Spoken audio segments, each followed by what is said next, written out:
Bismillahirrahmanirrahim. Assalamualaikum warahmatullahi wabarakatuh. Alhamdulillahirabbil alamin wa bihi nasta'inu ala umuri dunya waddin. Asyhadu an la ilaha illallah wahdahu la syarikalah wa asyhadu anna Muhammadan abduhu wa rasuluh. Allahumma shalli wa sallim wa barik ala sayyidina wa habibina wa syafi'ina Muhammad wa ala alihi wa sahbihi wa man tabi'ahum bi ihsan ila yaumiddin. Thumma amma ba'd.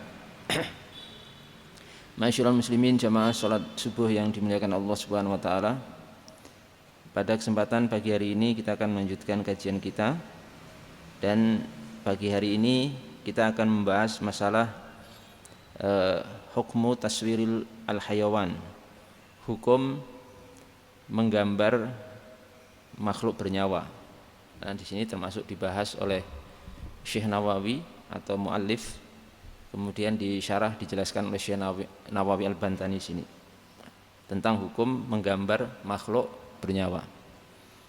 Yang dimaksud menggambar di sini sifatnya umum, meliputi menggambar dengan tangan, dengan cat atau kuas itu seperti pelukis-pelukis itu, ataupun dengan alat yang lebih canggih seperti di zaman kita sekarang ini ada namanya apa? Dengan fotografi, dengan alat kamera, atau kemudian juga termasuk video itu memang menggambar seperti ini, menggambar. Ya. Film dan sebagainya itu kan sebenarnya gambar, Pak, itu. Jadi film, video itu sebenarnya gambar. Ya kan? Gambar tapi dipercepat. Jadi film itu sebenarnya foto yang dipercepat. Jadi gambar yang dipercepat sebenarnya gitu. Itu kemudian juga termasuk masalah patung. Ya, masalah apa? Patung. Itu akan kita bahas pada kesempatan pagi hari ini.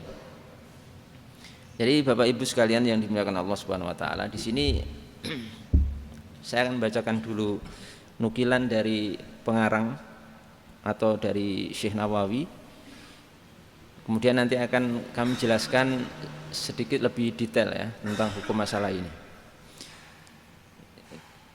Di sini Syekh Nawawi Al-Bantani rahimahullah ta'ala menukil dari fatwa Al-Hafidhu Ibnu Hajar dalam kitab beliau Az-Zawajir. Qala Ibnu Hajarin fi Zawajir, Imam Ibnu Hajar Al-Asqalani menyatakan dalam kitabnya Az-Zawajir, beliau mengatakan taswiru suwaril hayawani haramun minal kabair, menggambar gambar hewan, maksudnya hewan di sini makhluk bernyawa. Hewan itu termasuk kita niki hewan. Jadi spesiesnya kula jenengan niku hewan. Cuma hayawan natik, hewan yang bisa bicara.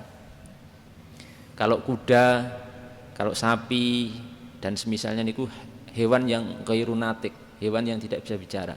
Jadi spesies kula jenengan itu masuk hewan. Jadi nek panjenengan di hewan-hewan ke enggak perlu napa? Enggak perlu marah. Nggih, benar seperti itu di bahasa Arab seperti itu. Jadi ini al-hayawan termasuk kula jenengan itu spesiesnya hewan. Cuma hewan yang bisa bicara. Jadi menggambar gambar-gambar hewan, maksudnya seluruh makhluk bernyawa termasuk manusia, hewan dan sebagainya, itu haramun minal kabair, itu termasuk hukumnya haram dan termasuk daripada dosa besar. Niki pendapat, saya katakan pendapat dulu ya. Ini ada pendapat memang ulama yang berpendapat mutlak menggambar makhluk bernyawa niku baik dengan melukisnya atau dengan alat, baik dengan kamera, foto atau video dan lain sebagainya itu, atau dengan bentuk fisik ya seperti patung, itu haram, hukumnya haram, termasuk dosa besar. Termasuk dosa besar. Ini pendapat pertama dulu, nanti akan kita sebutkan pendapat yang lainnya. Lil wa'idi syadid sawa'un sana'ahu li nafsihi aw li ghairihi, karena adanya ancaman yang begitu keras. Ancaman yang begitu keras untuk orang-orang yang menggambar makhluk bernyawa, baik seorang itu membuat gambar itu li nafsihi untuk dirinya sendiri, foto untuk dirinya sendiri atau menggambar untuk dirinya sendiri, au li ghairihi atau untuk orang lain, jasa. Maka sini jasa fotografer, kemudian video syuting ini kalau menurut pendapat ini dosa besar. Gitu, ada jasa apa? Video syuting, ada jasa fotografi itu ya di tempat-tempat untuk jasa foto ada juga kan. Ini kalau menurut pendapat ini itu termasuk dosa besar. Termasuk apa? Minal kabair. Ya, termasuk minal kabair. Idfihi mudhahatun li khalqillahi ta'ala, karena taswir atau menggambar makhluk bernyawa itu di dalamnya terdapat mudhahatun li khalqillah. Terdapat mudhahah. Mudhahah itu menandingi daripada ciptaan Allah Subhanahu wa taala. Ini pendapat pertama ini memang sangat ketat. Sangat ketat sekali, haram mutlak. Ya. Karena adanya ancaman-ancaman ya. Misalkan salah satu ancamannya untuk orang-orang yang menggambar, misalkan hadis Nabi Muhammad SAW, la'anallahul musawwirin. Allah Subhanahu wa taala melaknat para penggambar. Dilaknat, Pak. Berarti orang yang menggambar makhluk bernyawa dengan foto, dengan kamera atau dengan lukisan atau dengan patung, membuat patung itu dilaknat oleh Allah Subhanahu wa taala. Hadisnya sahih ini, la'anallahul musawwirin. Juga dalam hadis lain bahwasanya orang-orang yang menggambar makhluk bernyawa kelak di hari kiamat itu akan disuruh untuk menghidupkan gambar yang dia buat itu. Kelak di hari kiamat akan disuruh untuk menghidupkan. Dan banyak lagi ya hadis-hadis tentang ancaman orang-orang yang menggambar makhluk bernyawa.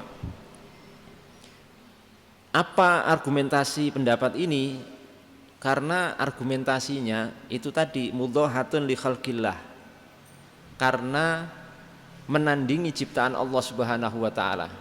Jadi kan Allah membuat kita, menciptakan kula jenengan, menciptakan makhluk bernyawa seperti kita ya, manusia, kemudian hewan. Itu kan dengan orang menggambar makhluk bernyawa itu terdapat bentuk, menurut pendapat ini, mudhahatun li khalqillah, menandingi ciptaan Allah Subhanahu wa taala. Makanya diharamkan. Jadi termasuk duitnya jenengan itu nggih haram. Gitu. Menurut pendapat ini loh ya, benar. Kan ada gambar ya. Iya enggak? Gitu. Ada gambarnya niku. Para pahlawan gitu, ada gambarnya. Ya, semua uang ada gambarnya bernyawa gitu. Makanya itu juga haram. Ya, juga apa? Haram menurut pendapat ini. Kemudian sampai di sini beliau mengatakan wasawa'un kana bi bisatin au tsaubin. Haramnya hal ini berlaku walaupun gambar itu di bisat itu di lantai. Sama di lantai, kalau gambar bernyawa juga haram. Di lantai au tsaubin, au di baju. Di baju kula jenengan ada gambar bernyawa, itu juga haram menurut pendapat ini. Au dirhamin, di dirham, au dinar, mata uang zaman dulu. Dirham itu dari perak, kalau dinar dari apa? Emas. Nah, itu termasuk hampir rata-rata mata uang dunia saat ini itu yang saya tahu itu mesti ada gambar bernyawa nih. Saya malah belum tahu ada mata uang yang enggak ada makhluk bernyawa nih. Mesti rata-rata yang saya tahu itu mata uang dunia saat ini hampir semuanya ada gambar bernyawa. Ya, walaupun Saudi. Jangan dikira real Saudi itu enggak ada gambar makhluk bernyawa. Padahal di sana para ulama itu rata-rata mengharamkan. Termasuk rata-rata ulama yang mengharamkan ini, yang berpendapat ini adalah ulama Saudi, Pak. Pun begitu ulama Saudi di sana uangnya itu juga bergambar apa realnya? Ada gambar bernyawa para pendiri Mamlakah Al-Arabiyatus Saudiyah. Para pendiri kerajaan Saudi itu. Gambarnya di mata uang mereka, ya. Au fulus, ya, fulus uang ya. Au ina, atau gambar bernyawa di tempat wadah tertentu, wadah air, wadah apa begitu. Au haid, di dinding atau di dinding, au mikhaddah itu guling, bantal, au nahwiha atau yang semisalnya. Semua itu menurut pendapat ini adalah hukumnya haram. Ya, hukumnya haram ketika yang digambar itu makhluk bernyawa adanya. Kenapa? Karena adanya beberapa ancaman yang sangat keras kepada orang yang menggambar, yang sebagian hadisnya sudah saya sebutkan tadi. Lah untuk beliau-beliau ini, para ulama yang berpendapat dengan ini, mereka memberikan solusi. Kalau mau menggambar, maka yang penting jangan makhluk bernyawa, begitu. Menurut pendapat ini, jadi silahkan menggambar yang lain seperti pepohonan, misalkan taswir, suwari syajar, wa nahwih, mimma laisa bihayawan, falaisa biharam. Jadi kalau menggambar pepohonan yang pokoknya yang tidak bernyawa, pepohonan atau yang semisal pohon, ya seperti mungkin kapal terbang, perahu, rumah, DLL, lautan, pemandangan, kebun, itu yang penting bukan termasuk hewan yang bernyawa, makhluk bernyawa, falaisa biharam, maka tidak haram. Maka tidak apa? Haram. Ini menurut pendapat pertama ini. Di sini Syekh Nawawi Al-Bantani rahimahullah taala tidak menyebutkan pendapat lain, menunjukkan beliau memang mengikuti pendapat ini. Karena kita kenal bersama ya, kalau panjenengan membaca karya-karya beliau Syekh Nawawi ini akan berkesimpulan beliau ini termasuk ulama yang sangat ketat terhadap hukum-hukum agama, termasuk dalam masalah gambar bernyawa ini. Makanya beliau ini, ulama ini hampir-hampir tidak diketemukan fotonya. Foto pengarang buku ini itu hampir-hampir enggak, sulit sekali diketemukan fotonya. Satu-satunya yang saya tahu itu fotonya cuma satu. Itu pun sepertinya foto itu bukan foto asli, tapi seperti mungkin sketsa begitu ya. Karena beliau berpendapat haram mutlak, sebagaimana yang sudah saya jelaskan tadi akan hukumnya. Ya. Tapi jamaah yang dimuliakan Allah Subhanahu wa taala, di sana ada pendapat lain. Jadi perlu diketahui bahwa masalah menggambar makhluk bernyawa niku termasuk masalah khilafiyah istihadiyah. Termasuk masalah apa? Khilafiyah istihadiyah. Yang diperselisihkan hukumnya dengan para ulama karena ada ruang untuk istihad di situ. Ada ruang untuk istihad karena dalil-dalil yang ada niku memang berpotensi melahirkan beberapa pendapat. Ini baru pendapat pertama. Ya. Pendapat kedua mengatakan ini ya untuk mengimbangi ini ya supaya kita tidak terlalu saklek gitu, tapi kita tampilkan pendapat yang lain untuk perimbangan ya. Pendapat kedua mengatakan bahwasanya menggambar makhluk bernyawa itu tidak haram. Nah, jadi bertolak belakang 100% dengan ini. Tidak haram secara mutlak. Paham ya? Ini pendapat kedua mengatakan menggambar makhluk bernyawa itu tidak haram secara mutlak. Yang haram itu hanyalah menurut pendapat kedua ini adalah gambar seorang yang menggambar makhluk bernyawa, baik dengan lukisan tangan atau dengan kamera atau dengan patung. Yang haram itu hanya yang dimaksudkan pertama.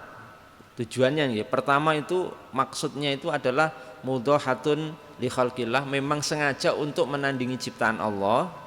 Nomor dua itu maksudnya untuk diibadahi dan disembah selain Allah Subhanahu wa taala. Baru kalau terpenuhi dua hal ini baru haram. Kalau dua ini tidak ada, sekedar kita foto keluarga, kita buat film, buat video dakwah seperti sekarang ini kan marak video-video dakwah di YouTube, atau foto rekreasi, foto bapak kita, ibu kita dan lain sebagainya, itu tidak haram karena yang dilakukan itu tidak ada dua unsur ini, tidak untuk menandingi ciptaan Allah dan juga tidak untuk disembah selain Allah Subhanahu wa taala. Baru ketika seorang menggambar untuk disembah, umpamanya orang gambar patung disembah gitu, oh ini dewa sesembahan saya umpamanya, itu baru haram. Membuat patung Nabi Isa untuk disembah baru haram. Karena untuk dipertuhankan, disembah selain Allah Subhanahu wa taala. Ya, yang semisal itu baru haram, Pak. Itu baru haram.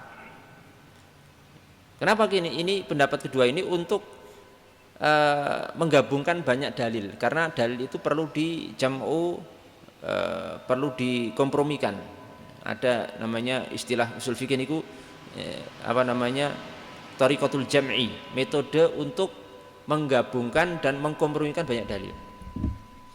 Memang ada dalil-dalil yang tadi keras sekali, hadis-hadis yang menunjukkan orang menggambar makhluk bernyawa itu dilaknat oleh Allah Subhanahu wa taala, diancam dengan neraka, diancam untuk menghidupkan nanti kelak di hari kiamat. Memang benar itu, cuma di sisi lain ada dalil lain yang menunjukkan bahwa ada sisi lain tentang hal itu. Seperti misalkan contoh ketika Nabi SAW hijrah ke Habasyah, ke Ethiopia, di situ kan diikuti oleh beberapa istri beliau Shallallahu Alaihi Wasallam.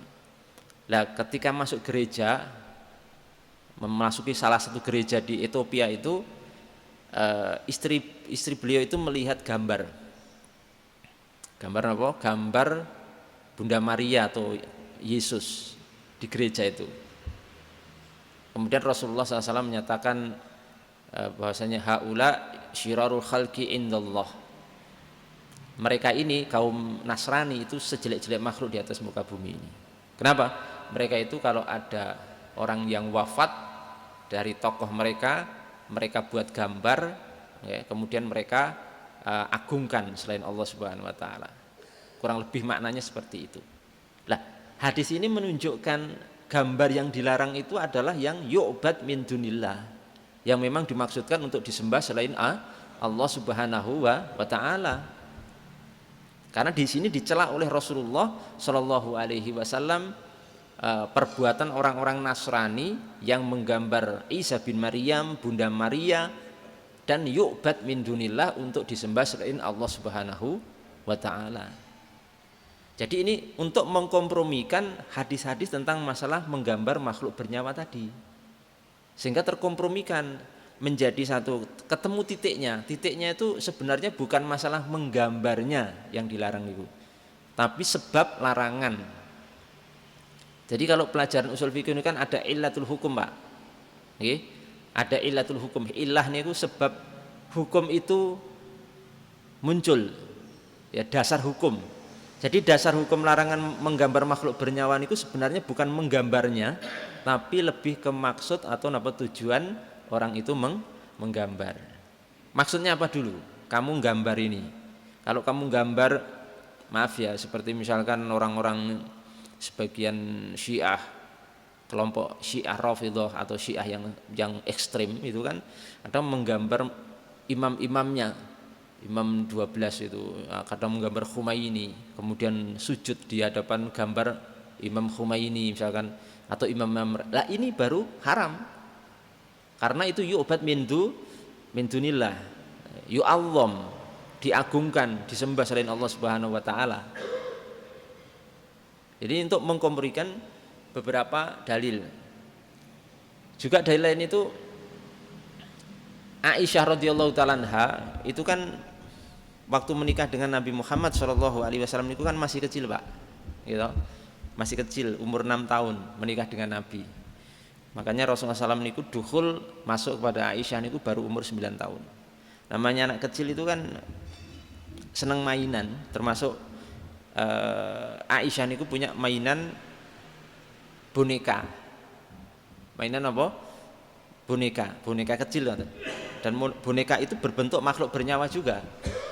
Lah, waktu itu Rasulullah SAW tidak pernah mengingkari boneka Aisyah itu.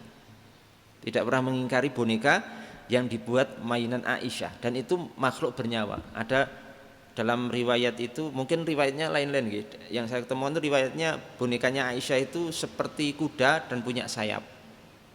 Artinya kuda terbang mungkin maksudnya. Nah, ini kan juga bernyawa, tapi Rasulullah SAW tidak mengingkari, oh jangan, ini mainan, ini patung, ini haram, jangan mainan ini haram. Enggak ada sama sekali.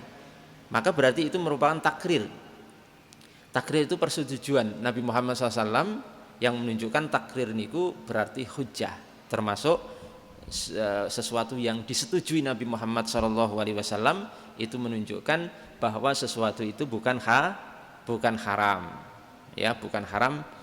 Dan banyak lagi tentang masalah ini, kurang lebih ringkasnya seperti itu. Jadi ada yang mengharamkan secara mutlak tadi yang pertama, pendapat pertama, dan ada yang diperinci.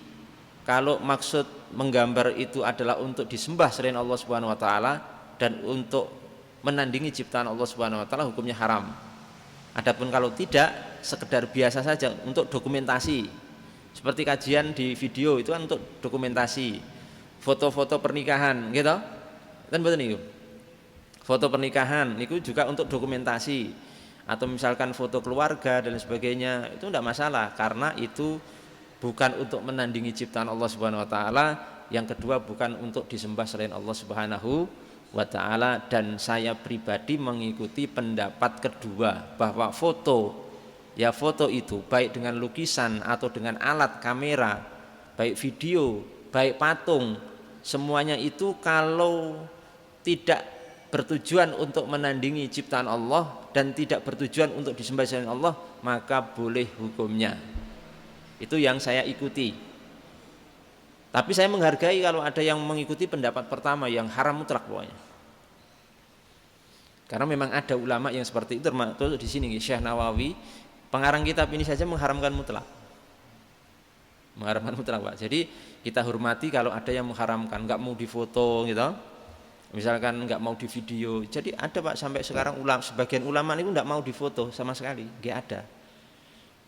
Ya, di Yaman ada, di beberapa Hindia juga ada, di Arab Saudi juga ada. Enggak mau difoto sama sekali, enggak mau di video sama sekali. Ya silahkan, itu pendapat. Kita saling menghargai saja. Yang ikut pendapat pertama menghargai pendapat yang kedua, yang ikut pendapat kedua menghargai pendapat yang pertama.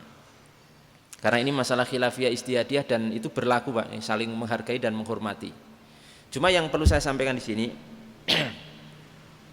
kalau kita sudah mengikuti pendapat mana, jenengan ini ikut pendapat mana? Kedua atau pertama? Saya kira yang pertama. Jenengan mau ikut pendapat pertama juga saya silahkan loh. Ini saya nggak ada paksaan gitu. Ini masalah khilafiyah itu ya kecenderungan hati. Ya sah saja. Berarti jenengan ikut pendapat yang per dua. Saya kira pertama, per dua ya, enggak kedua ya silahkan. Ya ini yang ingin saya ingatkan ngeten. Jadi sebelum kita memutuskan ikut pendapat yang ini atau yang itu perlu juga kita harus perhatikan konsekuensi hukumnya. Itu loh yang penting, jangan sampai nanti tidak konsisten. Begini, jadi misalkan kita mengikuti pendapat pertama Pak, misalkan loh ya, ada yang mengikuti pendapat pertama haram mutlak, itu nanti konsekuensinya panjang sekali dan berat sekali. Ya toh? Berarti nonton TV nggak boleh. Yang ikut pendapat pertama nonton TV nggak boleh, karena TV itu gambar bergerak, itu aslinya gambar Pak. Mau sinetron, mau siaran langsung, itu sebenarnya kamera itu dipercepat persekian detik memfoto, kemudian itu bergerak, jadi seolah-olah hidup, seolah gambar-gambar itu hidup, tapi sebenarnya itu foto. Berarti kalau ikut pendapat pertama nonton TV tidak boleh, gitu, nonton film tidak boleh, ya.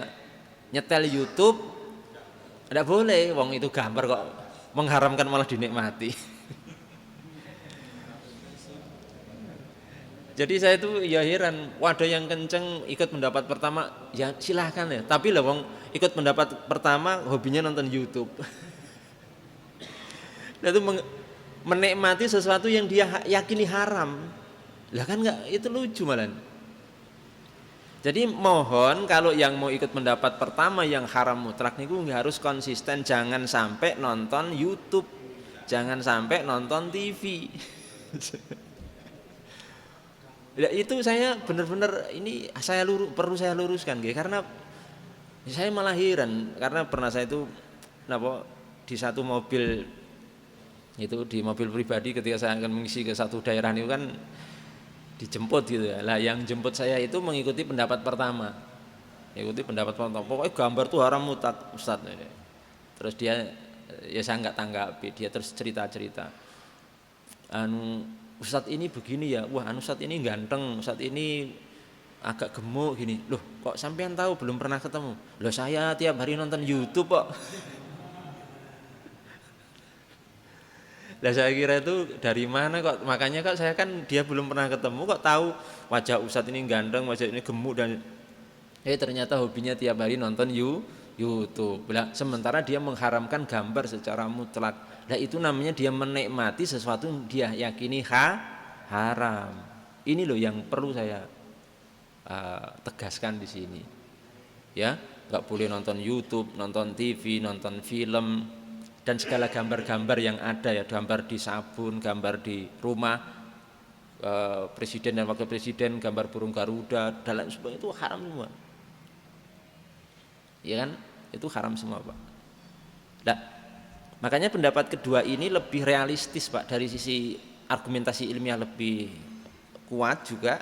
Nomor dua dari sisi darurah, hajat kita sebagai makhluk saat ini, sebagai manusia saat ini amat sangat sulit lepas dari namanya gambar.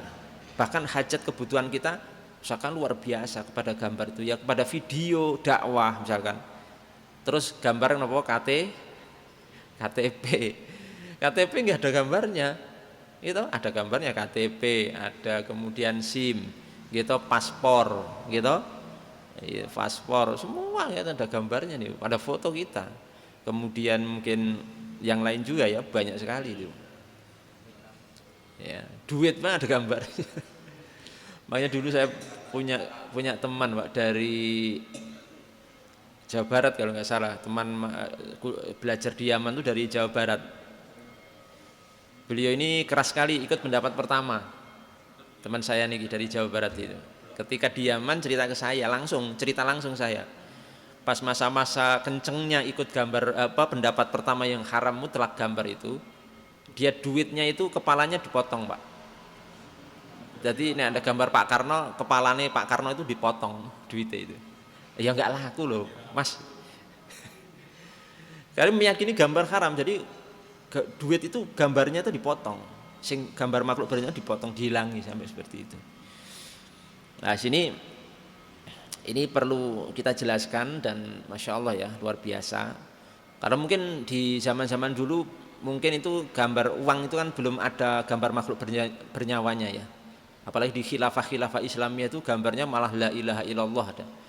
Ya benar dulu itu belum ada gambar bernyawa. Ya baru dekade terakhir kan kemudian muncul mata uang yang hampir semuanya mata uang dunia itu bernyawa.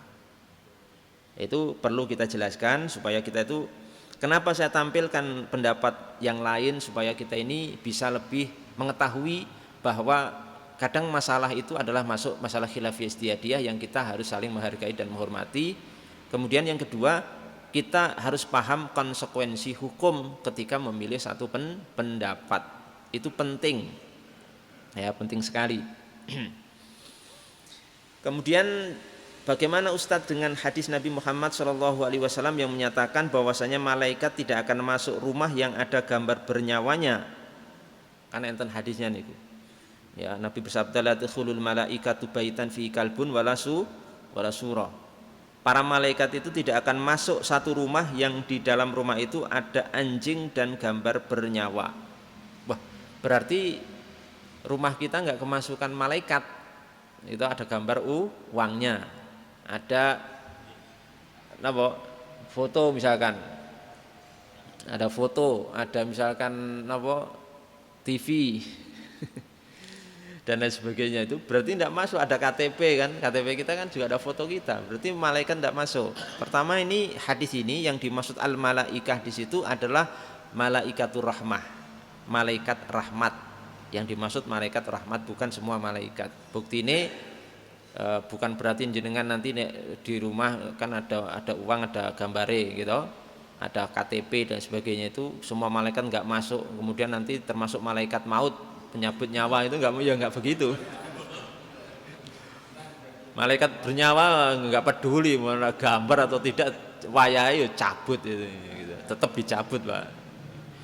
Itu yang dimaksud malaikat itu cuma malaikatur rahmah, malaikat rahmat. Nek pencabut nyawa nggak peduli, Pak, ada gambar atau patung harus nggak peduli, cabut ngoten. Ya itu malaikatur rahmah. Yang kedua, yang dimaksud gambar di sini adalah tadi yang tidak dimasuki malaikatur rahmah itu gambar yang ada di satu rumah, yang gambar itu dimaksudkan dua hal tadi, untuk menandingi ciptaan Allah, dan yang kedua diagungkan dan disembah, yu'allam wa yu'bad min dunillah, diagungkan dan disembah selain Allah Subhanahu wa taala. Lah, kecuali maksudnya ini ya malaikat rahmat tidak akan masuk. Malaikat rahmat tidak masuk rumah yang ada patung atau gambar yang disembah, diagungkan selain Allah Subhanahu wa taala. Jadi misalkan panjenengan menginap di tempat orang Nasrani, terus di situ ada patung Yesus, ada gambar Bunda Maria. Nah, hati-hati jenengan nginep di situ, karena itu tidak dimasuki malaikatur rahmah. Selama panjenengan di situ nggak dapat rahmat dari para malaikat. Paham nggih? Jadi usahakan kalau nginep ya lihat-lihat, oh ini rumah orang, misalnya punya saudara Nasrani kan mungkin jadi gitu. Dilihat, ada gambar-gambar Yesus, ada patung Yesus, gambar Bunda Maria, jangan nginep di situ. Usahakan nginep di lain tempat aja. Ya, karena itu nanti tidak dimasuki oleh malaikat rahmah. Ataupun gambar lain, gambar presiden, wakil presiden, burung garuda dan sebagainya. Kadang gambar wisuda gitu, gambar keluarga, foto keluarga, tidak masalah itu. Malaikat rahmat tetap masuk, masuk. Apalagi pencabutnya, ya itu lebih masuk lagi. Ya, ini kurang lebihnya seperti itu. Semoga ini menjadi tambahan wawasan bagi kita semuanya. Dan berarti ya napa kula tanglet iki untuk profesi video syuting, jasa fotografi niku bagaimana hukumnya? Boleh atau tidak? Boleh. Ya, nek fotografi, video syuting itu kan biasanya hanya untuk dokumentasi. Jadi ya boleh saja. Untung ngajine sama saya. Jadi coba nanti nek yang cuma yang ditampilkan pendapat pertama. Ternyata jamaah yang hadir di pengajian tuh ada yang profesinya apa? Video syuting. Pulang lemes, Pak. Waduh, haram. Pindah profesi ini. Iya kan begitu. Makanya ini alhamdulillah. Termasuk jual beli napa boneka. Napa jual beli boneka, jenengan profesinya jual mainan anak-anak termasuk boneka anak-anak atau beli, itu juga diperbolehkan. Tapi menurut pendapat pertama tidak boleh, Pak. Kalau panjenengan ikut pendapat pertama, pekerjaan profesi video syuting, fotografer, kemudian jual beli boneka kayak itu tidak boleh, mutlak haram. Di sini sebutkan termasuk para ulama itu ada yang mengharamkan itu. Jadi konsekuensinya memang berat sekali, untuk yang pertama itu berat sekali. Demikian, mudah-mudahan bermanfaat untuk kita semuanya. Mohon maaf kalau ada kekurangan. Wabillahi taufiq wal hidayah wal afu minkum. Wassalamualaikum warahmatullahi wabarakatuh.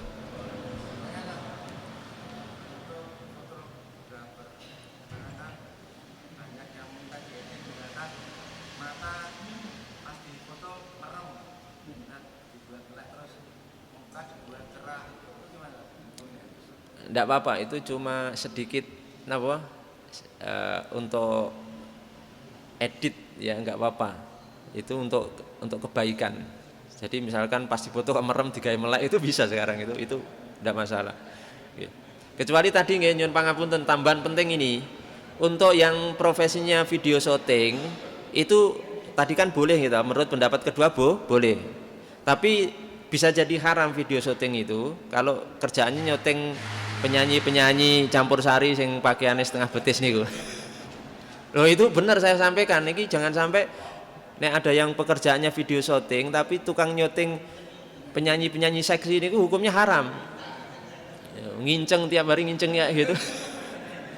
Niki hukumnya haram, hasilnya enggak barokah. Jadi kalau monggo kalau video syuting jangan sampai pakai yang niku, nyuting yang lain yang boleh saja, tapi yang kayak gitu hukumnya haram. Ya, demikian nggih. Assalamualaikum warahmatullahi wabarakatuh.